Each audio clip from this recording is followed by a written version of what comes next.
Hey everyone, it's Caitlin and welcome to another video. In this video, I'm going to share 3 fancy-ish, but also easy, vegan meals from Trader Joe's that you can make on a budget. These meals are perfect for impressing your family and or friends and or significant other and or whoever you're living with right now.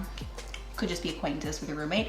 But anyways, if you want to make dinner to impress some people, but you're balling on a budget, this is the video for you because all of these recipes cost less than $3 per serving. But in my opinion, I would be happy to get one of these going out to eat, and I feel like I would pay like $15 to $20 for it at a fancy restaurant. I've done similar videos to this in the past, but I am bringing them back, and I decided to go with an Italian or Mediterranean inspired theme for this video.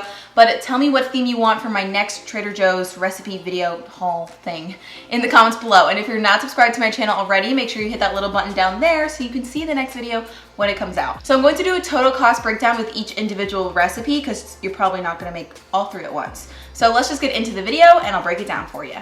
First up, we're going to be making some pesto gnocchi with arugula and Kalamata olives. For this recipe, we're going to need 2 bags of the Trader Joe's cauliflower gnocchi, a bag of arugula, some organic extra virgin garlic infused olive oil, Trader Joe's vegan kale, cashew, and basil pesto, and a jar of Greek Kalamata olives. We're going to start by adding 2 tablespoons of that garlic infused oil into a pan and bringing it up to heat over medium-high heat.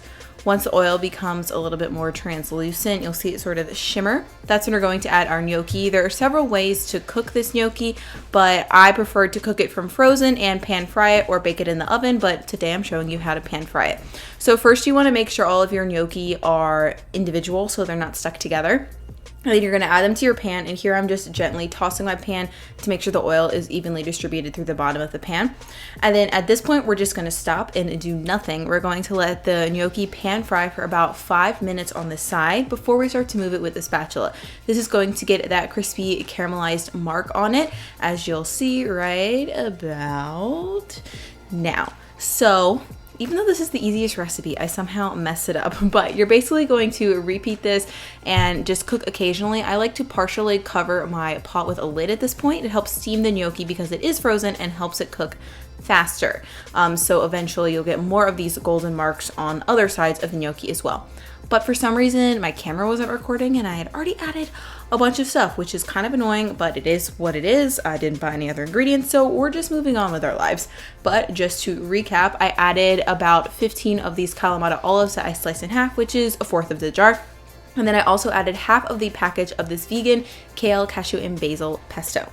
So I added that in with my gnocchi. It's on medium-low heat right now, and now I'm just stirring it in until everything is evenly incorporated and the gnocchi is nice and coated. If you want to, you can stop here, but I wanted to add a fresh green element to this because it is a pretty rich dish. So I decided to go with arugula because it has a nice peppery bite that sort of balances the richness of the caramelized gnocchi and the pesto. But if you're not a fan of arugula, you could totally buy baby spinach instead. I think it's about the same price at Trader Joe's, and it will still give a nice mild green flavor to the dish. So this is what it looks like. Look at our caramelized little section of that gnocchi. It's so beautiful. And now it's time to plate it up. So to recap our total prices here, I spent $14.65 in total for all of the ingredients I needed to make this recipe, but the actual ingredients used for this recipe only cost $8.64. And I would say this recipe serves 3 people because it is kind of rich, which takes the cost per serving down to $2.88. So that's it for this one. Up next, we're going to make some roasted veggies with crispy polenta and a Romesco sauce. We're getting restaurant fancy for this. Again, we're going to need that garlic infused olive oil, Trader Joe's Romesco dip, a red bell pepper, an eggplant, some of Trader Joe's organic polenta, and 2 cans of garbanzo beans. Oh, and last but not least, a lemon. So to start, we're going to cut our veggies. Right now I have my oven preheating to 400 degrees, and I'm just chopping my eggplant into triangles, I guess. You can cut it to whatever size you would like. If you cut it smaller, it's going to cook even faster. And then here I just decided to quarter the red bell pepper and remove that from the stem. I wanted a larger piece of bell pepper, more for a dramatic plating effect, but you could slice it thin if you want.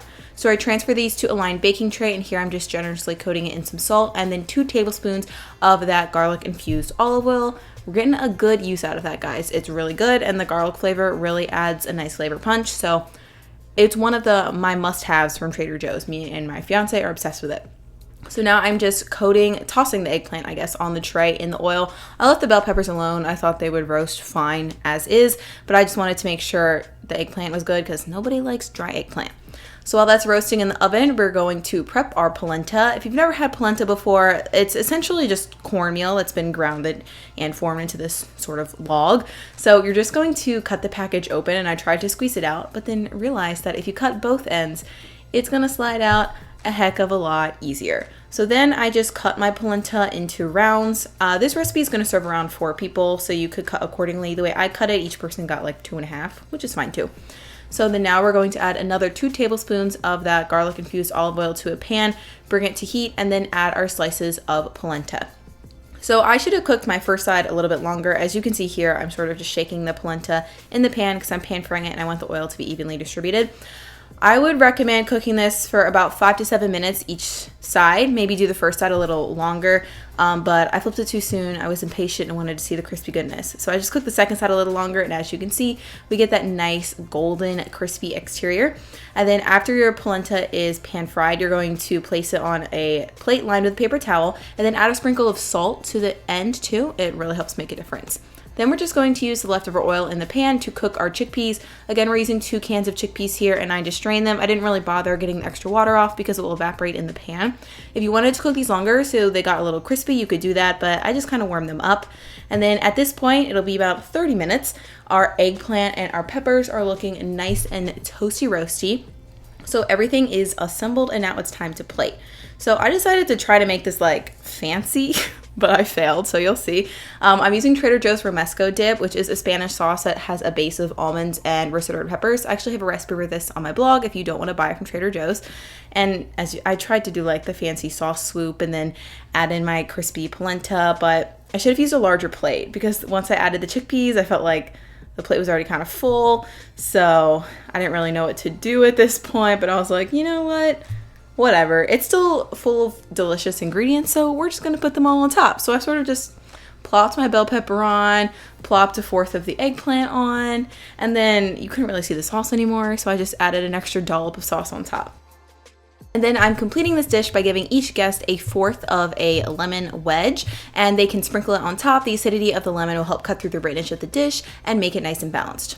So for our cost breakdown for this dish, you would need to spend $13.03 to get all of the ingredients I mentioned, but you're only going to be spending $10.57 on the actual meal, and this meal serves 4 people, which takes the serving size price down, to $2.64 per person. Last but not least, we're going to be making some vegan lemon ricotta pasta. I'm making some vegan ricotta. This recipe is actually very simple. You're just going to need a bag of gluten-free pasta, some nutritional yeast, the juice and zest of 1 lemon, so buy fresh, don't use the juicy stuff. We're also going to need 2 cloves of garlic, so I just went ahead and bought a head. Then we're also going to be using a package of Trader Joe's firm tofu, and you can barely see it, but I'm also using some cashews. So to start out, you're going to bring your water to a boil and add your pasta and cook it according to the package instructions until it's al dente. I'm using the gluten-free brown rice fusilli from Trader Joe's. It wasn't my favorite. I kind of like the other brands better, but really you can use whatever pasta from Trader Joe's you want. While that cooks away, we're going to make our vegan ricotta by adding 1/2 cup of soaked cashews to a food processor, along with 1/2 of that block of the tofu, 2 cloves of garlic, 1/4 cup of nutritional yeast, the zest of a lemon and the juice of a lemon, and then some salt to add flavor. So then we're just going to close our food processor up and blend this all together. I think if you had a blender with a tamper, you could make this work too, but I do prefer the texture in a food processor. The one I use is linked in the description below.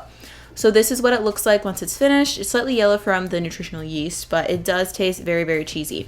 So before our pasta finishes cooking, we're actually going to remove about 3/4 cup of the starchy pasta water because we're going to use this to thin out our sauce. So drain your pasta, but don't rinse it. Return it to the pot and then add in that ricotta we just made along with a splash of the sauce, and then we're going to mix it together. The recipe that's linked below, I use cornstarch to thicken the sauce, but because gluten-free pasta is already kind of starchy, I really feel like I didn't need it for this recipe. And also this recipe is very easy to dress up with some frozen or fresh veggies if you have those on hand too.